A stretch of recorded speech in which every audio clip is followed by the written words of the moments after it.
Are we the product of incest?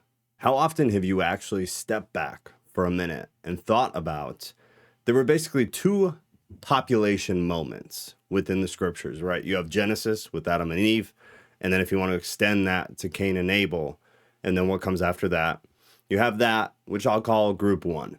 And then you have group two, which would be around the time of the flood, when we have Noah and his family, who then, after they hit land again, repopulate for the second time. So I received this comment on Instagram, and it says this, in case you're listening.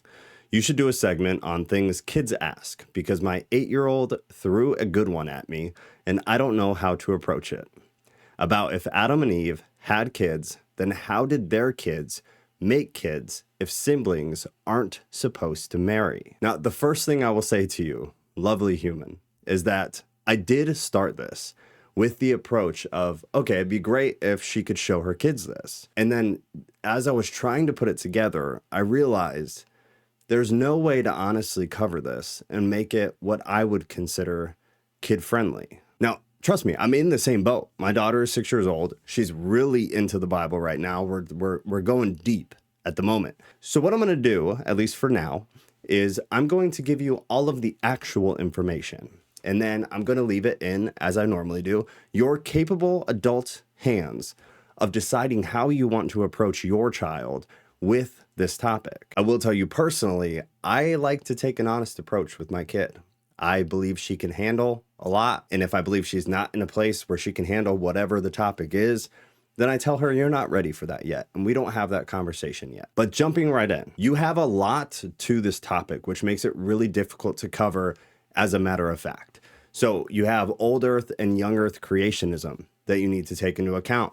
Then you have the opposing view, which is evolutionist or theistic evolutionists who believe in God, but also believe in evolution. Now, we're not going to get into any of those debates today because they would be videos in and of themselves that I can do at a later time. But I will have to make references to some of them because otherwise there's no way to make sense of the theories and how the theories line up with certain ideologies about scripture. Today, we're just going to focus on human genetics and how/when they were developed. But I just need you to understand how difficult this topic is to cover due to those things: evolution, theistic evolution, intelligent design, older young earth creationist. You have all these nuances that will dramatically change the argument and change the concept that you're looking at. This topic, like so many others, is one that we do not have a solidified answer for. So if you're speaking to anybody and they tell you that we do, they're either ignorant or lying. So be very conscious of that fact, because that is a fact. Within the Christian world, we disagree about this. And then outside of the Christian world, you have the scientific community, non-theistic, who has their own views of how old the earth is, how the actual population started. There were 10,000 people, there were 100,000 people, there were different groups of people all over the world, or there were two people and they began everything and it did start with incest. You're going to get all sorts of different views. So what I'm going to do in this video is I'm going to give you a base topic. The first base topic has two different popular concepts of how this all came to be. The second base topic is going to have three different possible answers or concepts of how this all came to be. And then I'm going to leave it in your capable hands again of figuring out where you land on your own. Just understand, we do not have a concrete answer to this question. The first thing we have to do is talk about incest. So I would say if a child is watching at the moment and you don't want them to hear that part of this conversation, please tell them to exit the room for a few moments. I'm going to list the most commonly used or referenced areas of the Bible in which you can experience incest. You've got Genesis 4, which we are going to cover very briefly, not the incest part, but a different part. You've got Abraham marrying his half-sister Sarah. That's in Genesis 20. You have Lot and his daughters, Genesis 19. You have Moses' father, Abram, who married his aunt, Jochebed, Exodus 6:20. You've got David's son, Amnon, with his half-sister, Tamar. That's 2 Samuel. Now, it is important to note that some of those were not consensual incest. So we can kind of put those in a different category because that is called something that I'm not going to say because YouTube will dock me for it. But non-consensual incest is called something else.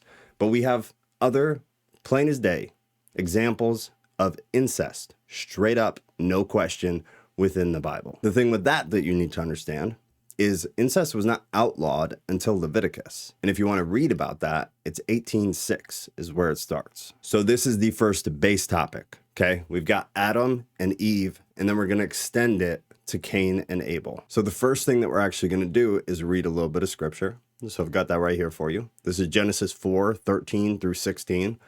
And it says, Cain said to the Lord, my punishment is greater than I can bear.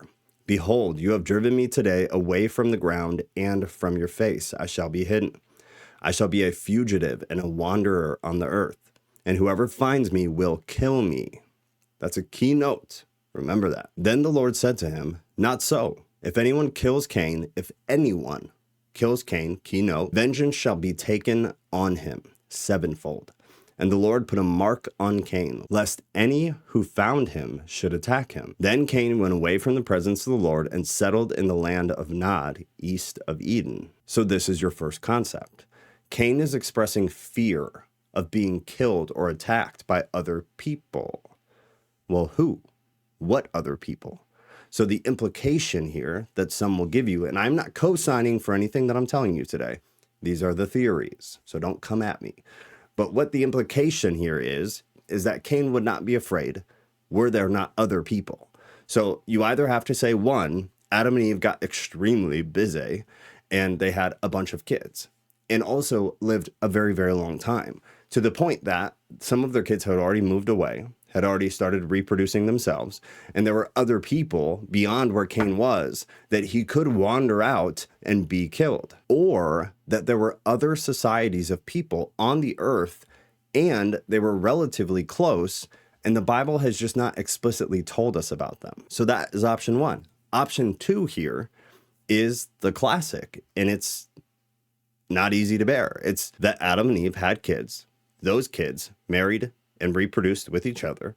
And then those kids married and reproduced with each other. You know, eventually it became cousins, and then distant cousins, and then more distant cousins, and then distanter cousins.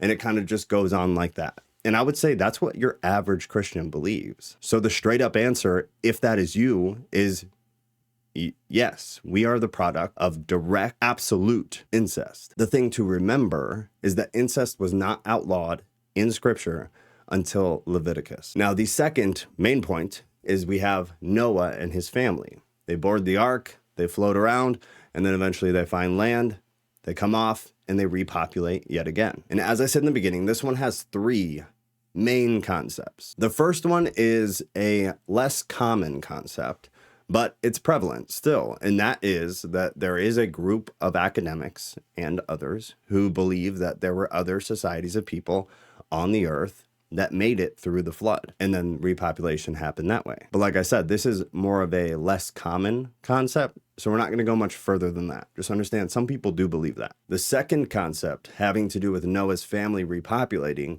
actually brings the Nephilim back into the picture. So some people believe the Nephilim either remained throughout the flood, they were underground, came back up, or that they just came back to earth once the flood was done. Either way, the belief is that the Nephilim did what they do, brought their Shania Twain mixtape, and made sweet love to human women, being Noah's female family members. A side note here that's kind of interesting is that those same people, a lot of them at least, believe that this is why we have some people on earth today who are inherently evil, who no matter what, they're chemically or otherwise, bloodline, whatever it may be, they're wired that way because they have Nephilim blood in them. So think your serial killers, your pedophiles, you're the worst of the worst that will never change.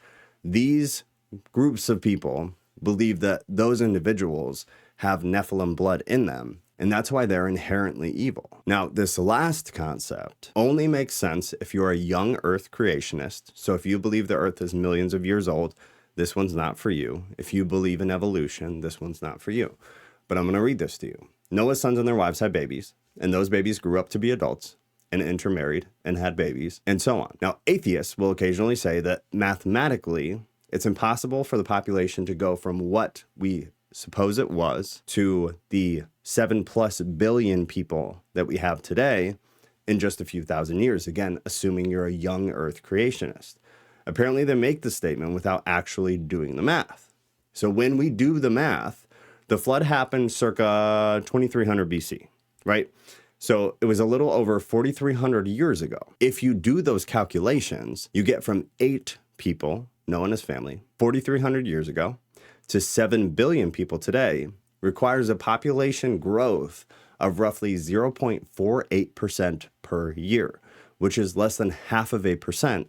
And many scientists, theistic scientists, have said that this is more than possible. So with the Noah situation, those are the 3 most commonly talked about ideas of how the population came to be. Another interesting note is there's a theistic evolutionist, Dr. Francis Collins, who is cited saying humans descended from a common set of founders, approximately 10,000 in number. So this would go against your average young Earth ideal, right? Who lived about 100,000 to 150,000 years ago. Collins also claimed the concepts of the ancestral first couple and the Genesis time frame do not fit the evidence that we have today. Remember, this is a theistic evolutionist, somebody who fully believes in evolution, but also believes in God. They're a Christian. He considers the Genesis story as a mere allegory, explaining how God gave human beings a spiritual and moral nature. Indeed, Collins asserted that only a moral nature and a yearning to search for God distinguish humans from animals. And that leads into kind of an outlying idea. And it's relatively popular that the Earth actually started with around 10,000 people. And those 10,000 reproduced to provide us the number of people that we have today. Now, I do want to reiterate, there is no consensus within either the scientific community or biblical academia. You have theistic and non-theistic arguments. You have young Earth, old Earth arguments. You have intelligent design, evolution arguments. There's no consensus whatsoever on this topic. And the reality is the science that both Christians and non-Christian scientists use to try to prove all this stuff is flimsy at best. And they'll admit that in their findings if they're honest. But I've read a lot of very honest scientists talk about how these dating methods that they use, the genealogies that they use, they're not good. They're not concrete. Otherwise, we wouldn't be having this argument. And then even to hone in a little bit more, you do within Christianity have a massive split between people who believe Genesis should be taken literally, that it's exactly a historical account of precisely what happened that started the earth and the people on it. And then you have people who think that it was either a metaphor, an illustration, a poem. Some people say that it reads like poetry. So this, like so many other things, you have to just do the research. You have to kind of take a stance if you feel like you need to. I'm fairly open-ended. I have a set belief on Genesis and, whether it's literal or not. I don't feel the need to inject that into this video. I want to leave it kind of unbiased.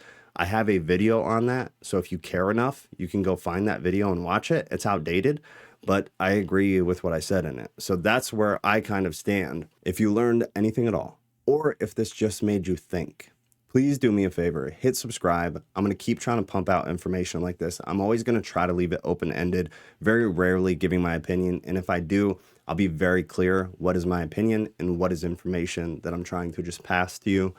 If you can, leave a comment below. Let me know what you think, but don't leave it there. You need to tell me why. I don't care about your opinion, but I care deeply about why you have the opinion that you have. So let me know down below so I can kind of interact with you on that.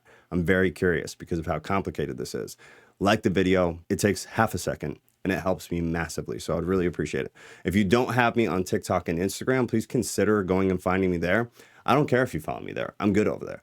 But at least go there because every day I post content there and I try to cover one verse out of the Bible every single day and kind of talk about it. And that's a good thing to inject into your life or at least put in your feed because I'm sure you get a bunch of garbage in your feed. So there's one positive thing. I love you guys. Have a great weekend. I will see you next week.